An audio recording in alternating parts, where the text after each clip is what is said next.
নমস্কার, আমি চন্দ্রা। আমার এই গল্প পাঠে মৌ চ্যানেলটি যদি আপনাদের ভালো লেগে থাকে তাহলে অবশ্যই লাইক, শেয়ার ও সাবস্ক্রাইব করে পাশে থাকবেন এবং আপনাদের মূল্যবান মতামত কমেন্টের মাধ্যমে আমাকে অবশ্যই জানাবেন। আজকে পাঠ করছি শ্রী বিভূতিভূষণ বন্দ্যোপাধ্যায়ের অপরাজিত। শুরু করছি। আরও 1 বৎসর কাটিয়া গিয়াছে। চৈত্র মাস যায় যায়। অপু অনেক দিন পরে দেশে ফিরিতেছিল। গাড়ির মধ্যে একজন মুসলমান ভদ্রলোক লখনৌয়ের খরমুজার গুণবর্ণনা করিতেছিলেন। অনেকে মন দিয়া শুনিতেছিল। অপু অন্যমনস্কভাবে জানালার বাহিরে চাহিয়াছিল। কতক্ষণে গাড়ি বাংলাদেশে আসিবে? 7 সমুদ্র 13 নদী পারের রূপকথার রাজ্য বাংলা। আজ দীর্ঘ 5.5 বছর সে বাংলার শান্ত কমনীয় রূপ দেখে নাই।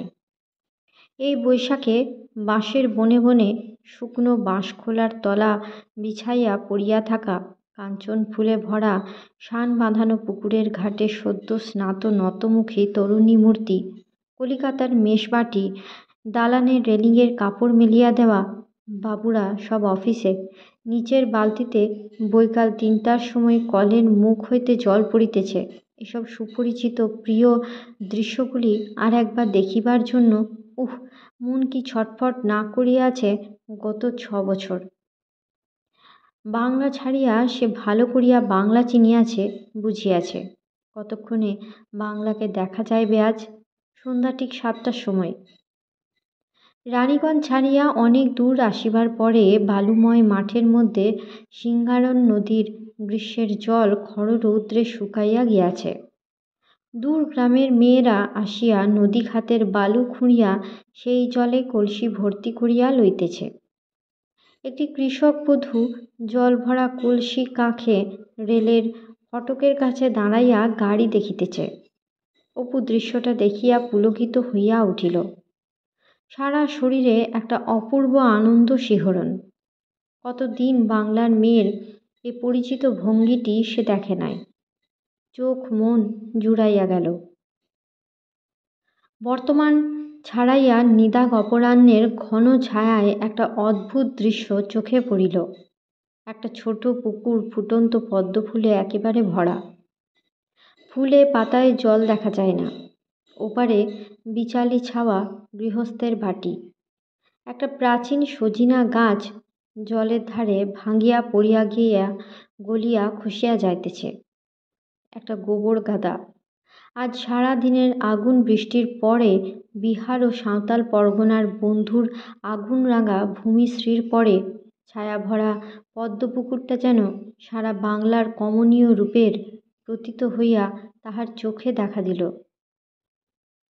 হাওড়া স্টেশনে ট্রেনটা আসিয়া দাঁড়াইতেই সে যেন খানিকটা অবাক হইয়া চারিদিকে চাহিয়া দেখিল। এত আলো, এত লোকজন, এত ব্যস্ততা, এত গাড়ি ঘোড়া জীবনে যেন সেই প্রথম দেখিতেছে। হাওড়া পুল পার হইবার সময় ওপারের আলোকোজ্জ্বল মহানগরীর দৃশ্যে সে যেন মুগ্ধ হইয়া গেল। ওগুলো কি মোটর বাস? কই আগে তো ছিল না কখনো। কি বড় বড় বাড়ি কলিকাতায়! ফুটপাতে কি লোকজনের ভিড়! বাড়ির মাথায় একটা কিসের বিজ্ঞাপনের বিজলি আলোর রঙিন হরপ একবার জ্বলিতেছে আবার নিবিতেছে। কি কাণ্ড! হ্যারিসন রোডের একটা বোর্ডিংয়ে উঠিয়া একা একটা ঘর লইল। স্নানের ঘর হইতে সাবান মাখিয়া স্নান সারিয়া সারা দিনের ধুমধুলি ও গরমের পর ভারী আরাম পাইল। ঘরের আলোর সুইচ টিপিয়া ছেলে মানুষের মতো আনন্দে আলোটাকে একবার জ্বালাইতে একবার নিভাইতে লাগিল। সবই নতুন মনে হয়, সবই অদ্ভুত লাগে। পরদিন সে কলিকাতার সর্বত্র ঘুরিল। কোনো পরিচিত বন্ধু বান্ধবের সহিত দেখা হইল না। বউবাজারের সেই কবিরাজ বন্ধুটির বাসা উঠাইয়া কোথায় চলিয়া গিয়াছে। পূর্ব পরিচিত মেসগুলিতে নতুন লোকেরা আসিয়াছে।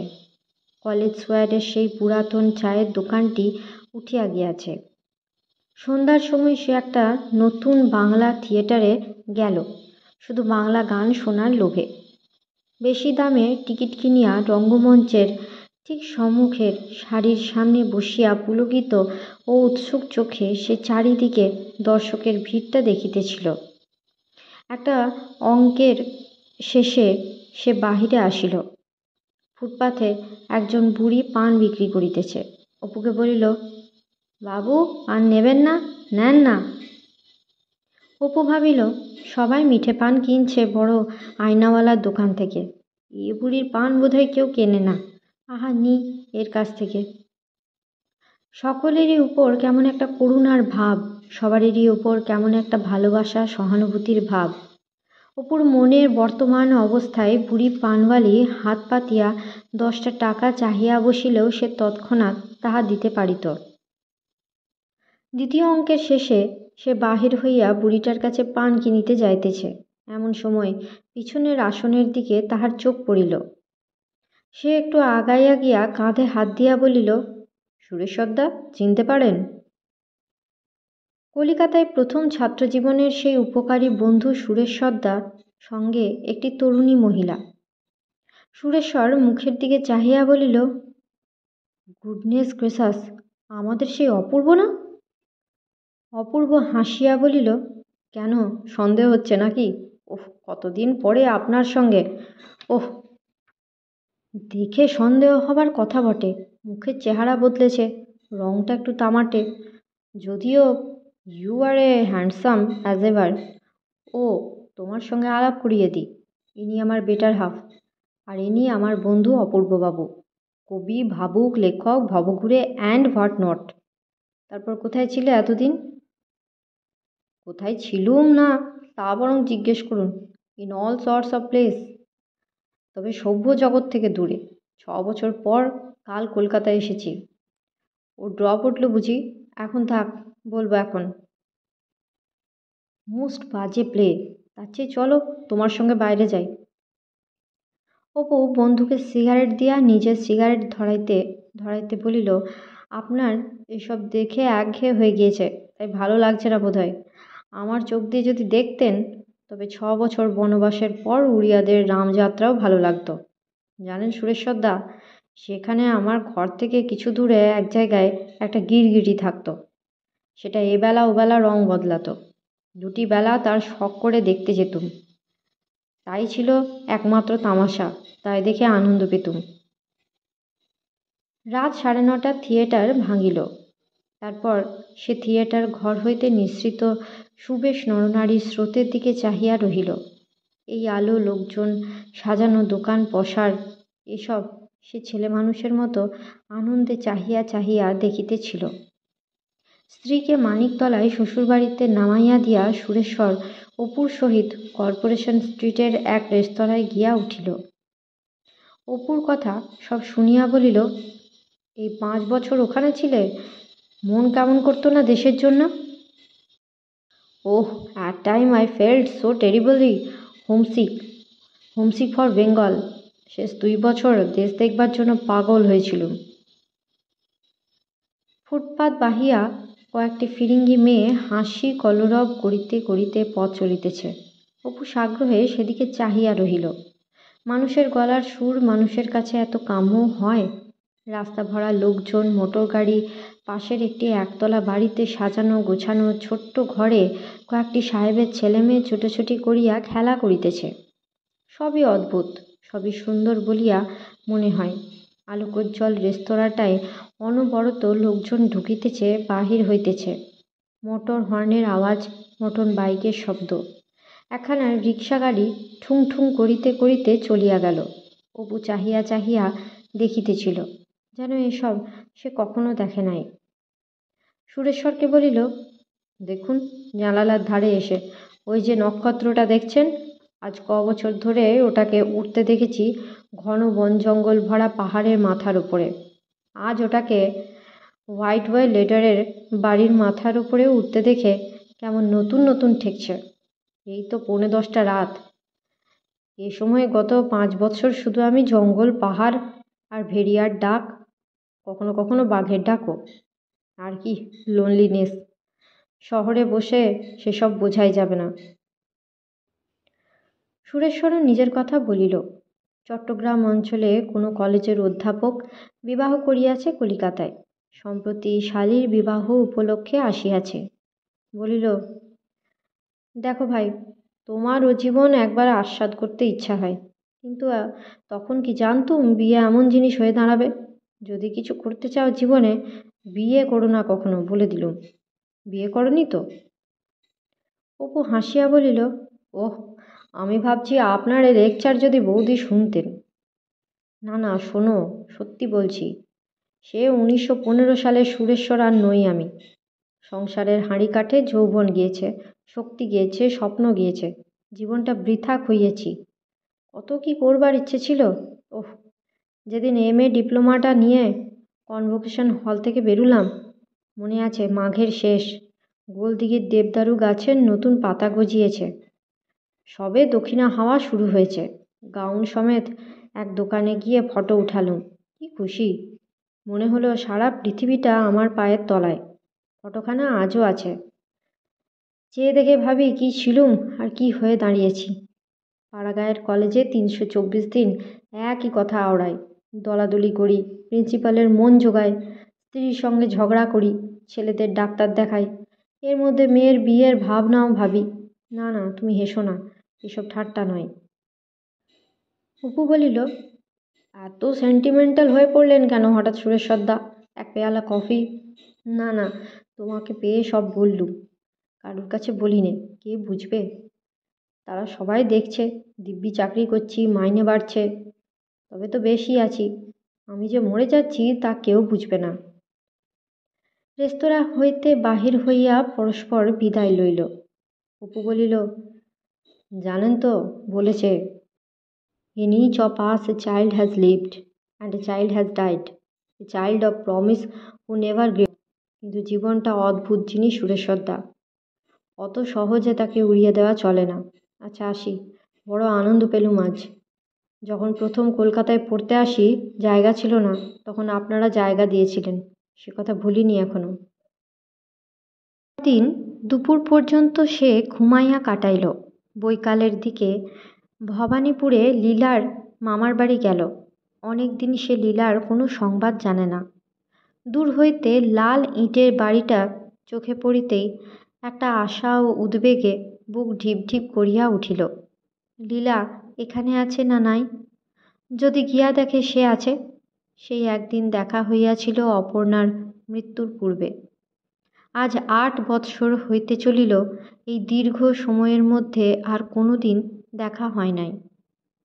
প্রথমেই দেখা হইল লীলার ভাই বিমলেন্দুর সঙ্গে। সে আর বালক নাই, খুব লম্বা হইয়া পড়িয়াছে, মুখের চেহারা অন্যরকম দাঁড়াইয়াছে। বিমলেন্দু প্রথমটা যেন অপুকে চিনিতে পারিল না, পরে চিনিয়া বৈঠকখানার পাশের ঘরে লইয়া বসাইল।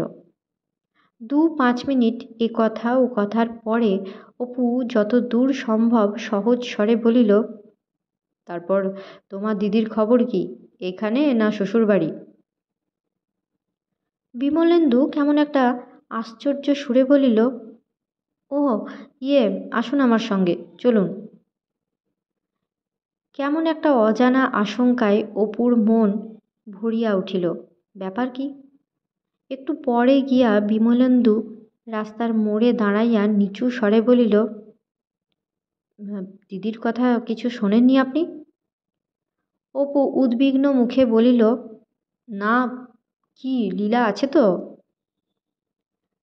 আছেও বটে, নেইও বটে, সেসব অনেক কথা। আপনি ফ্যামিলির ফ্রেন্ড বলে বলছি। দিদি ঘর ছেড়েছে। স্বামী গোড়া থেকেই ঘোর মাতাল, অতি কুচরিত্র।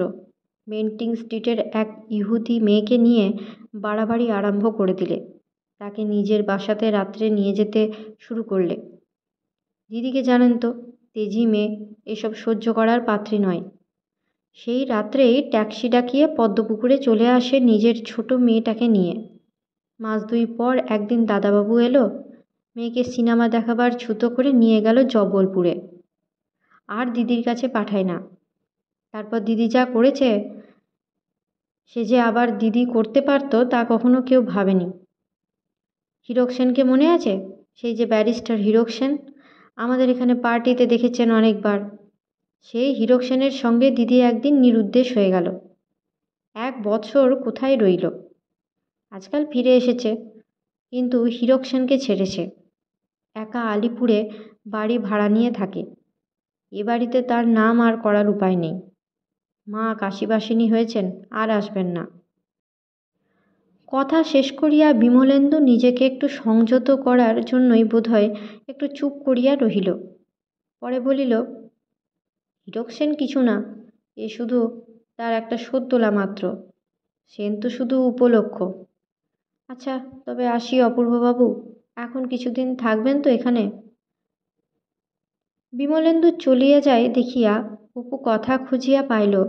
তাড়াতাড়ি তাহার হাতখানা ধরিয়া অকারণে বলিল, শোনো শোনো, লীলা আলিপুরে আছে তাহলে? এ প্রশ্ন সে করিতে চাহে নাই। সে জানে এ প্রশ্নের কোনো অর্থ নাই, কিন্তু একসঙ্গে এত কথা জিজ্ঞাসা করিতে ইচ্ছে হইতেছিল, কোনটা সে জিজ্ঞাসা করিবে। বিমলেন্দু বলিল, এতে আমাদের যে কি মর্মান্তিক। বর্ধমানে আমাদের বাড়ির সেই নিস্তারিণী ঝিকে মনে আছে? সে দিদিকে ছেলেবেলায় মানুষ করেছে। পুজোর সময় বাড়ি গেলুম, সে ভেউ ভেউ করে কাঁদতে লাগলো। সে বাড়িতে দিদির নাম পর্যন্ত করার জো নেই। রমেনদা আজকাল বাড়ির মালিক, বুঝলেন না? দিদিও সুখে নেই, বলবেন না কাউকে। আমি লুকিয়ে যাই, এত কাঁধে মেয়ের জন্যে। হীরক সেন দিদির টাকাগুলো 2 হাতে উড়িয়েছে, আবার বলেছিল বিলেতে বেড়াতে নিয়ে যাবে। সেই লোভ দেখিয়েই নাকি টানে দিদি, আবার তাই বিশ্বাস করত। জানেন তো, দিদিরও ঝোঁক আছে চিরকাল। বিমলেন্দু চলিয়া যাইতে উদ্যত হইল। অপু আবার গিয়া তাহার হাত ধরিয়া বলিল, তুমি মাঝে মাঝে কোন সময়ে যাও? বিমলেন্দু বলিল, রোজ যে যায় তা নয়। বিকেলে দিদি মোটরে বেড়াতে আসে ভিক্টোরিয়া মেমোরিয়ালের সামনের মাঠে, ওইখানে দেখা করি। বিমলেন্দু চলিয়া গেলে অপু অন্যমনস্কভাবে হাঁটিতে হাঁটিতে রসা রোডে আসিয়া পড়িল। কি ভাবিতে ভাবিতে সে শুধুই হাঁটিতে লাগিল। পথের ধারে একটা পার্ক, ছেলেমেয়েরা খেলা করিতেছে। দড়ি ঘুরাইয়া ছোট মেয়েরা লাফাইতেছে। সে পার্কটায় ঢুকিয়া একটা বেঞ্চের উপরে বসিল। লীলার উপরে রাগ বা অভিমান কোনোটাই হইল না। সে অনুভব করিল, এত ভালোবাসে নাই সে কোনোদিন লীলাকে। এই 8 বৎসরে লীলা তো তাহার কাছে অবাস্তব হইয়া পড়িয়াছে। তাহার মুখ পর্যন্ত ভালো মনে হয় না। অথচ মনের কোন গোপন অন্ধকার কোণে এত ভালোবাসা সঞ্চিত হইয়াছিল তাহার জন্য। ভাবিল, ওর দাদামশায়ের যত দোষ। কে বিয়ে দিতে মাথা দিব্যি দিয়েছিল তাকে? বেচারি লীলা, সবাই মিলে ওর জীবনটা নষ্ট করে দিলে। কিছুদিন কলিকাতায় থাকিবার পরে সে বাসা বদলাইয়া অন্য এক বোর্ডিংয়ে গিয়া উঠিল। পুরনো দিনের কষ্টগুলো আবার সবই আসিয়া জুটিয়াছে। একা এক ঘরে থাকিবার মতো পয়সা হাতে নাই, অথচ 2-3টি কেরানিবাবুর সঙ্গে এক ঘরে থাকা আজকাল তাহার পক্ষে একেবারেই অসম্ভব মনে হয়। লোক তাহারা ভালোই, অপুর চেয়ে বয়স অনেক বেশি, সংসারী, ছেলেমেয়ের বাপ, ব্যবহারও তাহাদের ভালো। কিন্তু হইলে কি হয়, তাহাদের মনের ধারা যে পথ অবলম্বনে গড়িয়া উঠিয়াছে, অপু তাহার সহিত আদৌ পরিচিত নয়। সে নির্জনতা প্রিয়, একা চুপ করিয়া বসিয়া থাকিতে চায়। সেইটাই এখানে হইবার জো নাই হয়তো। সে বৈকালের দিকে বারান্দাটাতে সবে আসিয়া বসিয়াছে।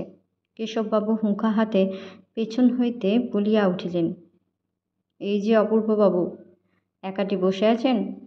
চৌধুরী ব্রাদার্স বুঝি এখনও অফিস থেকে ফেরেননি? আজ শোনেননি বুঝি মোহনবাগানের কাণ্ডটা? আরে রামও, শুনুন তবে। কলিকাতা তাহার পুরাতন রূপে আবার ফিরিয়া আসিয়াছে। সেই ধুলা ধোঁয়া গোলমাল, একঘেয়েমি, সংকীর্ণতা, সব দিনগুলা এক রকমের হওয়া, সেই সব। সে চলিয়া আসিত না, কিংবা হয়তো আবার এতদিনে চলিয়া যাইত। মুশকিল এই যে মিস্টার রায়চৌধুরীও ওখানকার কাজ শেষ করিয়া কলিকাতায় ফিরিয়া একটি জয়েন্ট স্টক কোম্পানি গড়িবার চেষ্টায় আছেন। অপুকে তাহার অফিসে কাজ দিতে রাজি হইয়াছেন। কিন্তু অপু বসিয়া বসিয়া ভাবিতেছিল, গত 6 বছরের জীবনের পরে আবার কি সে অফিসের ডেস্কে বসিয়া কেরানিগিরি করিতে পারিবে? এদিকে পয়সা ফুরাইয়া আসিল যে, না করিলেই বা চলে কিসে? সেখানে থাকিতে এই 6 বৎসরে যা হইয়াছিল অপু বোঝে, এখানে তা 24 বৎসরেও হইত না। আর্টের নতুন স্বপ্ন সেখানে সে দেখিয়াছে। ওখানকার সূর্যাস্তের শেষ আলোয় জনহীন প্রান্তরে নিস্তব্ধ আরণ্যভূমির মায়ায় অন্ধকার ভরা নিশীথ রাত্রির আকাশের নিচে শাল মঞ্জরির ঘন সুবাস ভরা দুপুরের রোদে সে জীবনের গভীর রহস্যময় সৌন্দর্যকে জানিয়াছে। কিন্তু কলিকাতার মেষে তাহা তো মনে আসে না। সে ছবিকে চিন্তায় ও কল্পনায় গড়িয়া তুলিতে গভীরভাবে নির্জন চিন্তার দরকার হয়।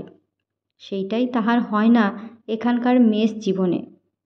সেখানে তাহার নির্জন প্রাণের গভীর গোপন আকাশে সত্যের যে নক্ষত্রগুলি স্বতঃস্ফূর্ত জ্যোতিষ্মান হইয়া দেখা দিয়াছিল, এখানকার তরল জীবনানন্দের পূর্ণ জ্যোৎস্নায় হয়তো তাহারা চিরদিনই অপ্রকাশ রহিয়া যাইত।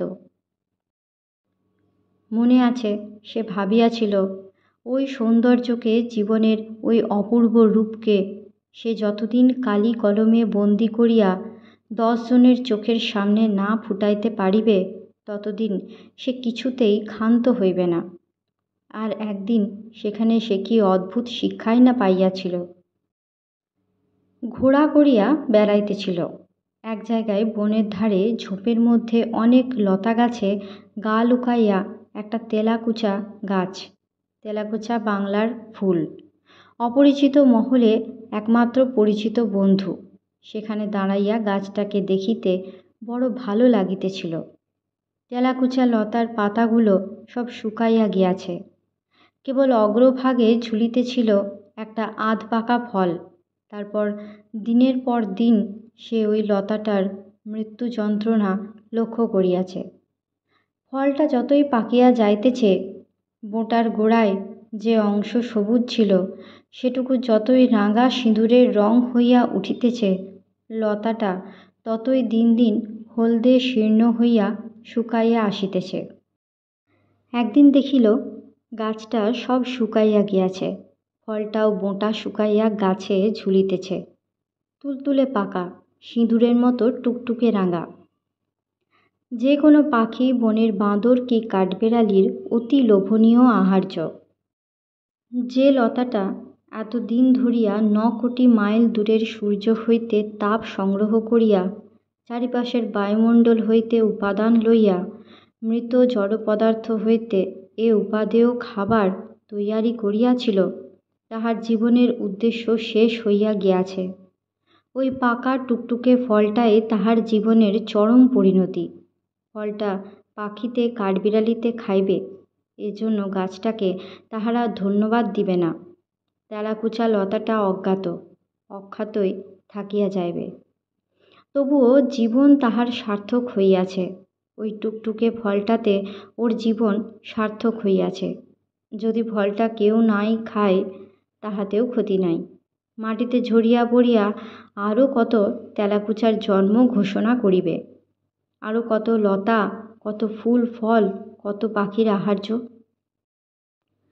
মন তখন ছিল অদ্ভুত রকমের তাজা, সবল, গ্রহণশীল, সহজ, আনন্দময়। তেলাকুচা লতার ওই ঘটনাটা তাহার মনে বড় ধাক্কা দিয়াছিল। সে কি ওই সামান্য বনঝোপের তেলাকুচা লতাটার চেয়েও হীন হইবে? তাহার জীবনের কি উদ্দেশ্য নাই? সে জগতে কি কিছু দিবে না?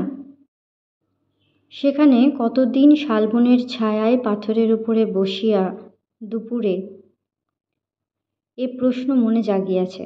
কত নিস্তব্ধ তারাভরা রাত্রে গভীর বিস্ময়ের দৃষ্টিতে তাঁবুর বাহিরের ঘন নৈশ অন্ধকারের দিকে চাহিয়া চাহিয়া এই সব স্বপ্নই মনে জাগিত। বহু দূর দূর ভবিষ্যতের শিরীষ ফুলের পাপড়ির মতো নরম ও কচি মুখ কত শত অনাগত বংশধরদের কথা মনে পড়িত। খোকার মুখখানা কি অপূর্ব প্রেরণা দিত সেই সময়। ওদেরও জীবনে কত দুঃখ রাত্রের বিপদ আসিবে, কত সন্ধ্যার অন্ধকার ঘনাইবে, তখন যুগান্তের এপার হইতে দৃঢ় হস্ত বাড়াইয়া দিতে হইবে তোমাকে। তোমার কত শত বিনিদ্র রজনীর মৌন জনসেবা, হে বিস্তৃত পথের মহাজন পথিক, একদিন সার্থক হইবে অপরের জীবনে। দুঃখের নিশীথে তাহার প্রাণের আকাশে সত্যের যে নক্ষত্ররাজি উজ্জ্বল হইয়া ফুটিয়াছে, তা সে লিপিবদ্ধ করিয়া রাখিয়া যাইবে। জীবনকে সে কিভাবে দেখিল, তাহা লিখিয়া রাখিয়া যাইবে। নিজের প্রথম বইখানির দিনে দিনে প্রবর্ধমান পাণ্ডুলিপিকে সে সস্নেহ প্রতীক্ষার চোখে দেখে। বইয়ের ভবিষ্যৎ সম্বন্ধে কত কথা তাহার আগ্রহ ভরা বক্ষ স্পন্দনে আশা আনন্দের সঙ্গীত জাগায়। মা যেমন শিশুকে চোখের সম্মুখে কান্না হাসির মধ্যে দিয়া বাড়িতে দেখেন, দুরু দুরু বক্ষে তাহার ভবিষ্যতের কথা ভাবেন, তেমনি বই লেখার কষ্টটুকু করার চেয়ে বইয়ের কথা ভাবিতে ভালো লাগে। কাদের কথা বইয়ে লেখা থাকিবে? কত লোকের কথা, গরিবদের কথা। ওদের কথা ছাড়া লিখিতে ইচ্ছা হয় না। পথে ঘাটে হাটে গ্রামে শহরে রেলে কত অদ্ভুত ধরনের লোকের সঙ্গে পরিচয় ঘটিয়াছে জীবনে। কত সাধু সন্ন্যাসী, দোকানি, মাস্টার, ভিখারি, গায়ক, পুতুল নাচওয়ালা, আম পাড়ানি, ফেরিওয়ালা, লেখক, কবি, ছেলে মেয়ে, এদের কথা। আজিকার দিন হইতে অনেক দিন পরে, হয়তো শত শত বৎসর পরে, তাহার নাম যখন এ বছরের ফোটা শাল ফুলের মঞ্জরির মতো, কিংবা তাহার ঘরের কোণের মাকড়সার জালের মতো কোথায় মিলাইয়া যাইবে, তখন তাহার কত অনাগত বংশধর কত সকালে সন্ধ্যায় মাঠে, গ্রাম্য নদীতীরে, দুঃখের দিনে শীতের সন্ধ্যায়, অথবা অন্ধকার গহন নিস্তব্ধ দুপুর রাত্রে শিশির ভেজা ঘাসের উপর তারার আলোর নিচে শুইয়া শুইয়া তাহার বই পড়িবে, কিংবা বইয়ের কথা ভাবিবে। ভবিষ্যৎ সম্বন্ধে কত আশঙ্কাও জাগে, যদি কেউ না পড়ে। আবার ভাবে, পৃথিবীর কোন অতীতে আদিম যুগের শিল্পীদল দুর্গম গিরি গুহার অন্ধকারে বৃষ, বাইসন, ম্যামথ আঁকিয়া গিয়াছিল। প্রাচীন দিনের বিস্মৃত প্রতিভা এতকাল পরে তাহার দাবি আদায় করিতেছে, নতুবা ক্যান্টাব্রিয়া, দর্দয়ে ও পিরেনিজের পর্বত গুহাগুলার দেশ বিদেশের মনীষী ও ভ্রমণকারীদের এত ভিড় কিসের? তেলাকুচা লতাটা শুকাইয়া গিয়াছে, কিন্তু সে জীবন দিয়া ফলটাকে মানুষ করিয়া গিয়াছে যে, আত্মদানের ফল বৃথা যাইবে না। কত গাছ গজাইবে ওর বীজে। নিজের প্রথম বইখানি মনে কত চিন্তাই আসে। অনভিজ্ঞ মন সবটাতেই অবাক হইয়া যায়, সবটাতেই গাঢ় পুলক অনুভব করে। এই তাহার বই লেখার ইতিহাস। প্রথম ধাক্কা খাইল বইখানার পাণ্ডুলিপি হাতে দোকানে দোকানে ঘুরিয়া। অজ্ঞাতনামা লেখকের বই কেহ লওয়া দূরে থাকুক, ভালো করিয়া কথাও বলে না। একটা দোকানে খাতা রাখিয়া যাইতে বলিল। দিন পাঁচেক পরে তাহাদের একখানা পোস্ট কার্ড পাইয়া অপু ভালো কাপড় পরিয়া, জুতা বুরুশ করিয়া, বন্ধুর চশমা ধার করিয়া দুরু দুরু বক্ষে সেখানে গিয়া হাজির হইল। অত ভালো বই তাহার, পড়িয়া হয়তো উহারা অবাক হইয়া গিয়াছে। দোকানের মালিক প্রথমে তাহাকে চিনিতে পারিল না, পরে চিনিয়া বলিল, ওহো, ওহে সতীশ, এর সেই খাতাখানা একে দিয়ে দাও তো, বড় আলমারির দেরাজে রেখো। অপুর কপাল ঘামিয়া উঠিল। খাতা ফেরত দিতে চাই কেন? সে বিবর্ণ মুখে বলিল, আমার বইখানা কি? না, নতুন লেখকের বই নিজের খরচে তাহারা ছাপাইবে না, তবে যদি সে 500 টাকা খরচ দেয় তবে সে অন্য কথা। অপু অত টাকা কখনো এক জায়গায় দেখে নাই। পরদিন সকালে বিমলেন্দু অপুর বাসায় আসিয়া হাজির। বৈকালে 5টার সময় ভিক্টোরিয়া মেমোরিয়ালের সামনের মাঠে লীলা আসিবে, বিশেষ করিয়া বলিয়া দিয়াছে তাহাকে লইয়া যাইতে। বৈকালে বিমলেন্দু আবার আসিল। দুজনে মাঠে গিয়া ঘণ্টা খানেক অপেক্ষা করিবার পর বিমলেন্দু একটা হলদে রঙের মোটর দেখাইয়া বলিল, ওই ওই দিদি আসছে, আসুন, গাছতলায় গাড়ি পার্ক করবে। এখানে ট্রাফিক পুলিশে আজকাল বড় কড়াকড়ি করে। অপুর বুক ঢিপ ঢিপ করিতেছিল। কি বলিবে, কি বলিবে সে লীলাকে? বিমলেন্দু আগে আগে, অপু পিছনে পিছনে।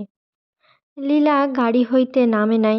বিমলেন্দু গাড়ির জানালার কাছে গিয়া বলিল, দিদি, অপূর্ববাবু এসেছেন, এই যে। পরক্ষণেই অপু গাড়ির পাশে দাঁড়াইয়া হাসি মুখে বলিল, এই যে, কেমন আছো লীলা? সত্যই অপূর্ব সুন্দরী। অপুর মনে হইল, যে কবি বলিয়াছেন সৌন্দর্যই একটা মহৎ গুণ, যে সুন্দর তাহার আর কোনো গুণের দরকার পড়ে না, তিনি সত্যদর্শী। অক্ষরে অক্ষরে তাহার উক্তি সত্য। তবুও আগের লীলা নাই, একটু মোটা হইয়া পড়িয়াছে। মুখের সে তরুণ লাবণ্য আর কই? মুখের পরিণত সৌন্দর্য ঠিক তাহার মা মেজ বৌরানীর এই বয়সে যাহা ছিল তাই। সেই ছেলেবেলায় বর্ধমানের বাটিতে দেখা মেজ বৌরানীর মুখের মতো। উদ্দাম লালসা মাখা সৌন্দর্য নয়, শান্ত, বরং যেন কিছু বিষণ্ণ। বাড়ির বাহির হইয়া গিয়াছে যে মেয়ে, তাহার ছবির সঙ্গে অপু কিছুতেই এই বিষণ্ণ নয়না দেবীমূর্তিকে খাপ খাওয়াইতে পারিল না। লীলা ব্যস্ত হইয়া হাসি মুখে বলিল, এসো অপূর্ব, এসো, তুমি তো আমাদের ভুলেই গিয়েছ একেবারে।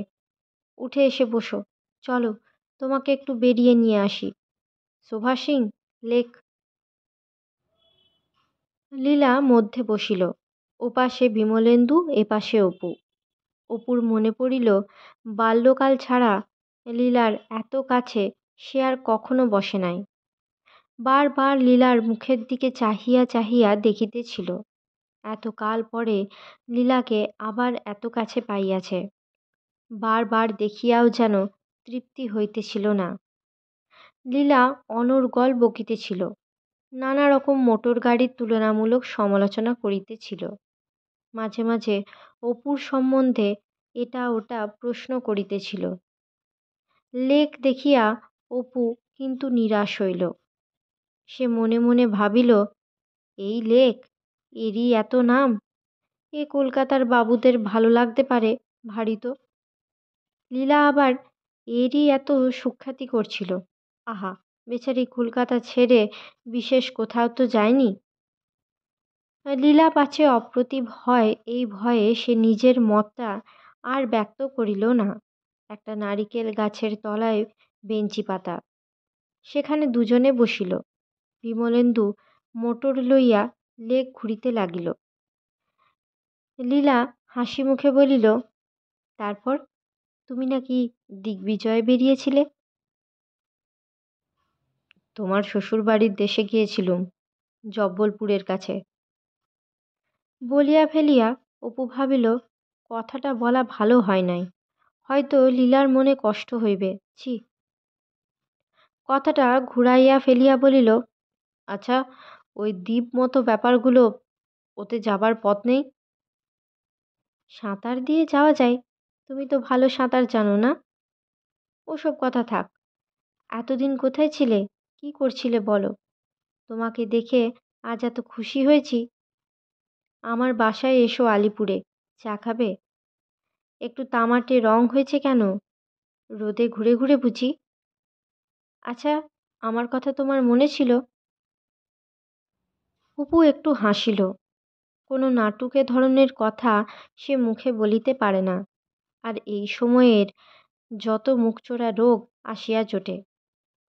কত কাল পরে তো লীলাকে একা কাছে পাইয়াছে, কিন্তু মুখে কথা জোগায় কই। কত কথা লীলাকে বলিবে ভাবিয়াছিল, এখন লীলাকে কাছে পাইয়া সেসব কথা মুখ দিয়া তো বাহির হয়ই না, বরং নিতান্ত হাস্যকর বলিয়া মনে হয়। হঠাৎ লীলা বলিল, হ্যাঁ ভালো কথা, তুমি নাকি বই লিখেছ? একদিন আমাকে দেখাবে না কি লিখলে? আমি জানি তুমি একদিন বড় লেখক হবে। তোমার সেই ছেলেবেলার গল্প লেখার কথা মনে আছে? তখন থেকেই জানি। পরে সে একটা প্রস্তাব করিল। বিমলেন্দুর মুখে সে সব শুনিয়াছে। বইওয়ালারা বই লইতে চায় না। ছাপাইতে কত খরচ পড়ে? এ বই ছাপাইয়া বাহির করিবার সমুদয় খরচ দিতে সে রাজি। অপ্রত্যাশিত আনন্দে অপুর সারা শরীরে যেন একটা বিদ্যুতের ঢেউ খেলিয়া গেল। কত খরচ? যত লাগে। তবুও আজ সে মুখে কিছু বলিল না। অপুর মনে লীলার জন্য একটা করুণা ও অনুকম্পা জাগিয়া উঠিল, ঠিক পুরাতন দিনের মতো। লীলারও কত আশা ছিল আর্টিস্ট হইবে, ছবি আঁকিবে। অনভিজ্ঞ তরুণ বয়সে তাহারই মতো কি স্বপ্নের জাল বুনিত। এখন শুধু নতুন নতুন মোটর গাড়ি কিনিতেছে, সাহেবী দোকানে লেশ কিনিয়া বেড়াইতেছে। পুরাতন দিনের যজ্ঞবেদীতে আগুন কই, নিভিয়া গিয়াছে। যজ্ঞ কিন্তু অসমাপ্ত। কৃপার পাত্র লীলা, অভাগিনী লীলা। ঠিক সেই পুরাতন দিনের মতো মনটি আছে কিন্তু।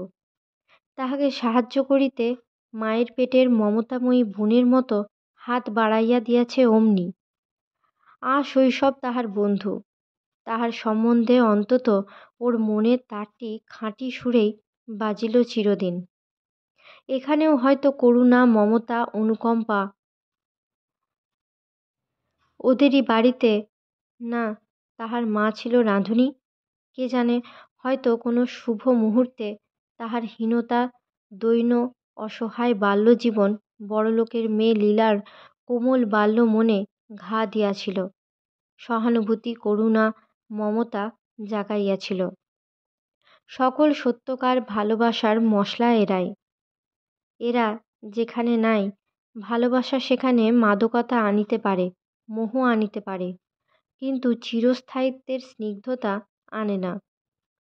সে ভাবিল, লীলার মনটা ভালো বলে সেই সুযোগে সবাই ওর টাকা নিচ্ছে। ও বেচারি এখনও মনে সেই ছেলে মানুষটি আছে। আমি ওকে এক্সপ্লয়েট করতে পারবো না। দরকার নেই আমার বই ছাপানোর। এদিকে মুশকিল, হাতের টাকা ফুরাইল, চাকুরিও জোটে না। মিস্টার রায়চৌধুরী অনবরত ঘুরাইতে ও হাঁটাইতে লাগিলেন। অপু যেখানে ছিল সেখানে আবার এরা ম্যাঙ্গানিজের কাজ আরম্ভ করিয়াছেন। অপু ধরিয়া পড়িল তাহাকে আবার সেখানে পাঠানো হোক। অনেক দিন ঘোরানোর পর মিস্টার রায়চৌধুরী একদিন প্রস্তাব করিলেন সে আরও কম টাকা বেতনে সেখানে যাইতে রাজি আছে কিনা। অপমানে অপুর চোখে জল আসিল, মুখ রাঙা হইয়া উঠিল। এ কথা বলিতে উহারা আজ সাহস করিল শুধু এই জন্যই যে উহারা জানে যতই কমে হোক না কেন সে সেখানে ফিরিয়া যাইতে রাজি হইবে, অর্থের জন্য নয়। অর্থের জন্য এ অপমান সে সহ্য করিবে না নিশ্চয়ই। কিন্তু শরতের প্রথম নিচের অধিত্যকায় প্রথম আবলুস ফল পাকিতে শুরু করিয়াছে বটে, কিন্তু মাথার উপরে পর্বত সানুর উচ্চ স্থানে এখনো বর্ষা শেষ হয় নাই। টেপারি বনে এখন ফল পাকিয়া হলদে হইয়া আছে। ভালুক দল এখনো সন্ধ্যার পরে টেপারি খাইতে নামে। টিয়া পাখির ঝাঁক সারাদিন কলরব করে। আরও উপরে যেখান হইতে বাদাম ও সেগুন বনের শুরু, সেখানে অজস্র মাজু ফল আরও উপরে রিঠা গাছে থলো থলো ফল ধরিয়াছে। এমনকি ভালো করিয়া খুঁজিয়া দেখিলে দু একটা রিঠা গাছে এখনও দু এক ঝাড় দেরিতে ফোটা রিঠা ফুলও পাওয়া যাইতে পারে। সেখানকার সেই বিরাট রুক্ষ অরণ্যভূমি, নক্ষত্রালোকিত আলো আঁধার, উদার জনহীন বিশাল তৃণভূমি, সেই টানা একঘেয়ে পশ্চিমে হাওয়া, সেই অবাধ জ্যোৎস্না, স্বাধীনতা, প্রসারতা, সেই বিরাট নির্জনতা তাহাকে আবার ডাকিতেছে।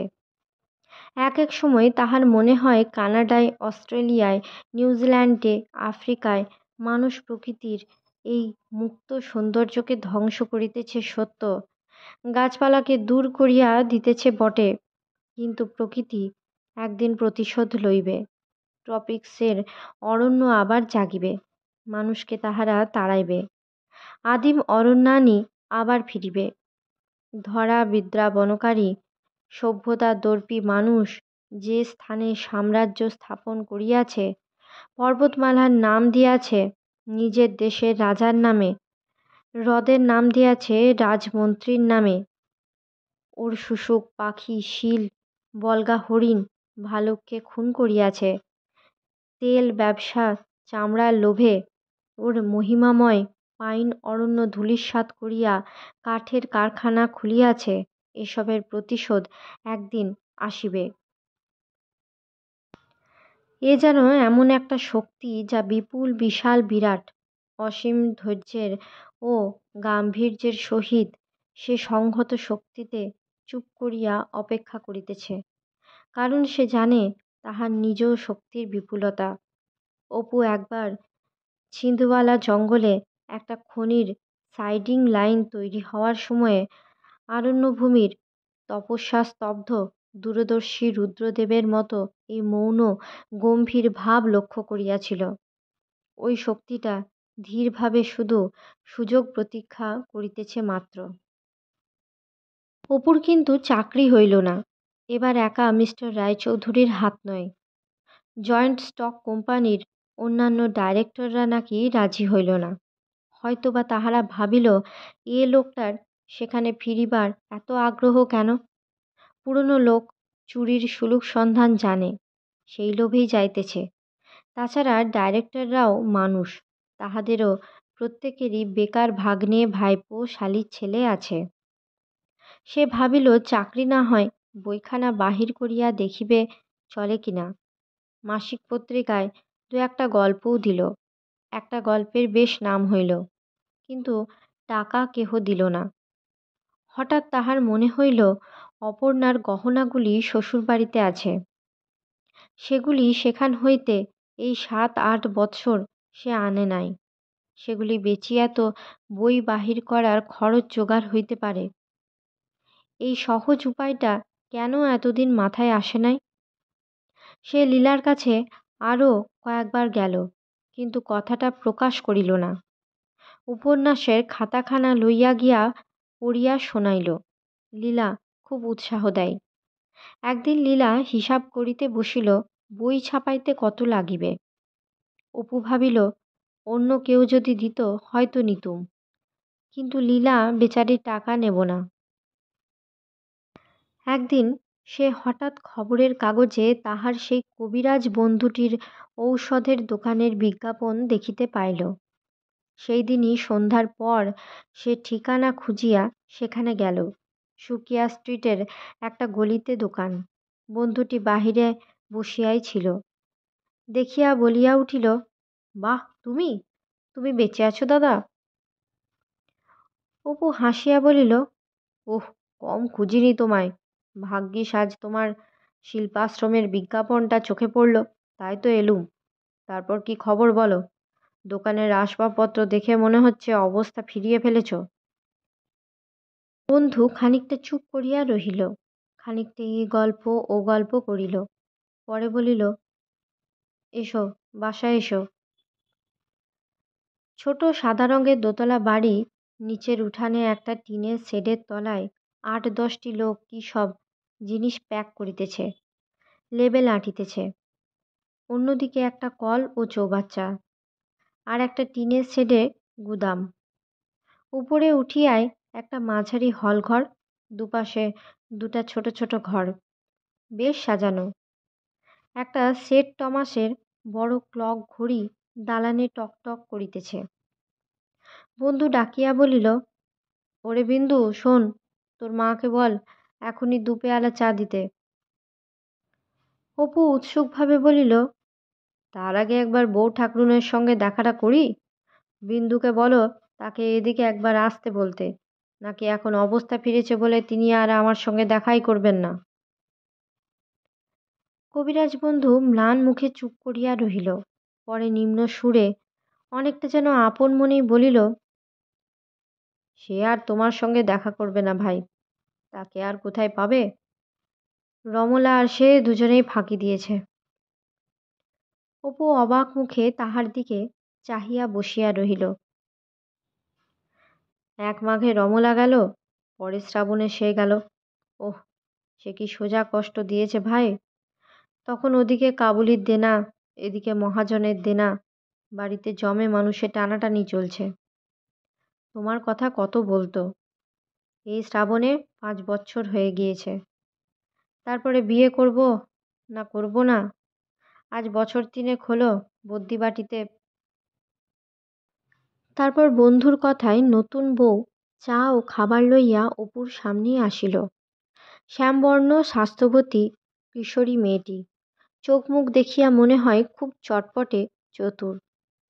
খাবার খাইতে গিয়া খাবারের দলা যেন অপুর গলায় আটকাইয়া যায়। বন্ধুটি নিজের কোন কালির বড়ি ও পাতা চায়ের প্যাকেটের খুব বিক্রি ও ব্যবসায়ের দিক হইতে এই দুটি দ্রব্যের সাফল্যের গল্প করিতেছিল। উঠিবার সময় বাহিরে আসিয়া অপু জিজ্ঞাসা করিল, নতুন বউটি দেখতে তো বেশ, এদিকেও বেশ গুণবতী না? মন্দ না, কিন্তু বড় মুখরা ভাই। আগের তাকে তো জানতে, সে ছিল ভালো মানুষ। এর পান থেকে চুন খসলেই কি করি ভাই, আমার ইচ্ছে ছিল না যে আবার। ফুটপাতে একা পড়িয়াই অপুর মনে পড়িল পটুয়াটোলার সেই খোলার বাড়ির দরজায় প্রদীপ হাতে হাস্যমুখী নিরাভরণা দরিদ্র গৃহলক্ষ্মীকে। আজ 6 বছর কাটিয়া গিয়াছে, মনে হয় যেন কালকের কথা। আজকের মতো গল্প পাঠ এই পর্যন্ত। পরবর্তী অংশ নিয়ে আসব পরবর্তী ভিডিওতে। সকলে ভালো থাকবেন, সুস্থ থাকবেন এবং পাশে থাকবেন। নমস্কার।